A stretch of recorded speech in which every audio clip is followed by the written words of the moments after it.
ہر شخص اپنی سنائی ہوئی کہانی میں مخلص ہوتا ہے۔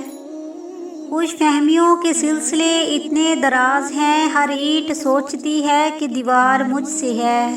کھانا ہو یا محبت، کسی کو اگر زیادہ دے دو تو وہ ادھورا چھوڑ دیتا ہے۔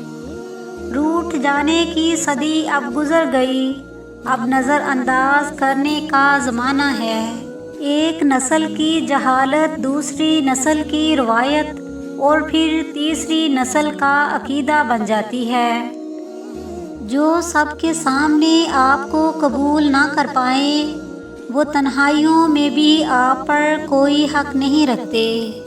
ہو سکتا ہے ہر طرف سے اکیلا چھوڑ کر اللہ تعالیٰ آپ کو خود سے قریب کرنا چاہ رہا ہو۔ مضبوط اور با کردار لوگ شکایتیں نہیں فیصلے کرتے ہیں۔ کسی کا آپ پر اعتماد کرنا آپ سے محبت کرنے سے زیادہ قابل تعریف ہے۔ صرف دو لوگ آپ کو صحیح طرح سمجھ سکتے ہیں، ایک وہ جو آپ کے حالات سے گزرا ہو اور دوسرا وہ جو آپ سے شدید محبت کرتا ہو۔ دوست، کتاب، راستہ اور سوچ اگر غلط ہو تو گمراہ کر دیتے ہیں۔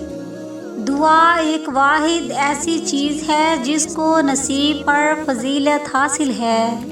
لوگ ہمیں یوں ہی نہیں روندتے، انہیں پتہ ہوتا ہے کہ ہم ان کے قدموں میں ہیں۔